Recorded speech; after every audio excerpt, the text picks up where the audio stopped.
బుజ్జి మరియు యాపిల్ ఇద్దరు మంచి స్నేహితులు. వారిద్దరూ కలిసి ట్రైన్ ఎక్కడం అదే మొదటిసారి.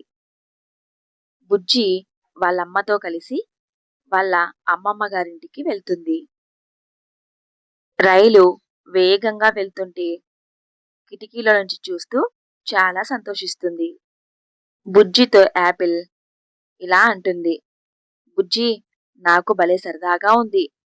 ఈ ట్రైన్లో ప్రయాణిస్తుంటే అచ్చం మేఘాల్లో ప్రయాణిస్తున్నట్టుగా ఉంది అని చాలా సంతోషంగా చెప్తుంది యాపిల్.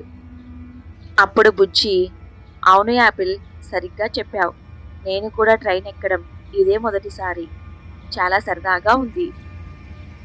ఈ సంతోషాన్ని మనిద్దరం కలిసి సెలబ్రేట్ చేసుకుందాం అని యాపిల్ మరియు బుజ్జి ఇద్దరు ఎంచక్కా డ్యాన్స్ చేస్తారు.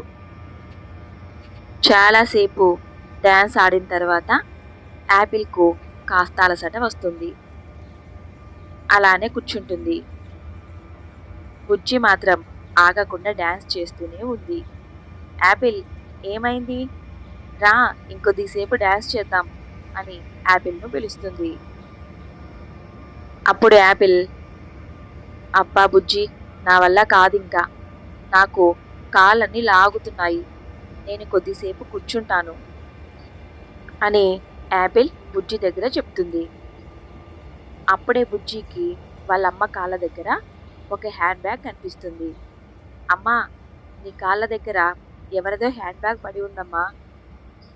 పాపం, ఎవరు పారేసుకున్నారో ఏంటో అని చెప్తుంది. అప్పుడు వాళ్ళమ్మ, బుజ్జి, ఈ హ్యాండ్ బ్యాగ్ మనం తీసుకొని ట్రైన్ దిగిన తర్వాత స్టేషన్ మాస్టర్కు ఇద్దాము. ఆయన ఈ బ్యాగ్ ఎవరిదో కనుక్కొని వారికి అప్పచెప్తాడు అని బుజ్జి వాళ్ళమ్మ చెప్పింది. వారి ముగ్గురు ట్రైన్ దిగిన తర్వాత అదృష్టవశాత్తు ఆ స్టేషన్ మాస్టర్ వారికి ఎదురుగా వస్తాడు. అప్పుడు బుజ్జి వాళ్ళమ్మ, సార్, ఇది మాకు ట్రైన్లో దొరికింది. ఇది ఎవరిదో ఇద్దామంటే వారు ట్రైన్ దిగి వెళ్ళిపోయారు. అందుకే ఈ బ్యాగ్ను మేము మీకు అప్పచెప్పుతున్నాము. ఇది ఎవరిదో కనుక్కొని ఇచ్చేయండి సార్ అని బుజ్జి వాళ్ళమ్మ స్టేషన్ మాస్టర్కు చెప్తుంది.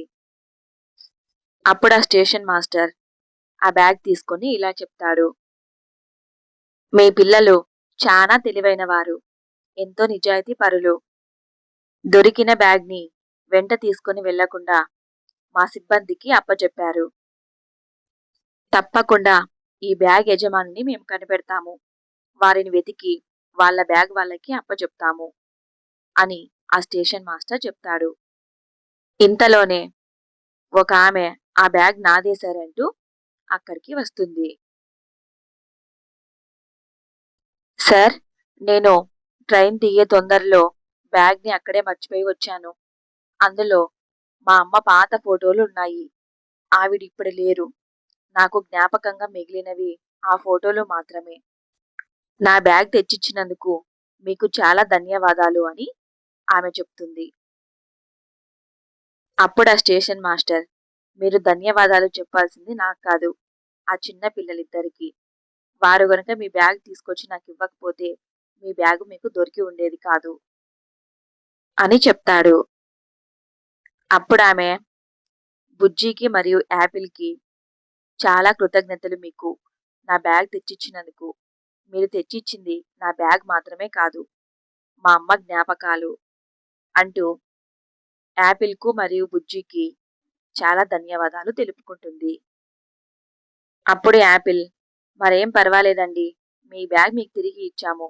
ఈ రైలు ప్రయాణంలో మాకొక విషయం అర్థమైంది. మనిషికి నిజాయితీ చాలా ముఖ్యం.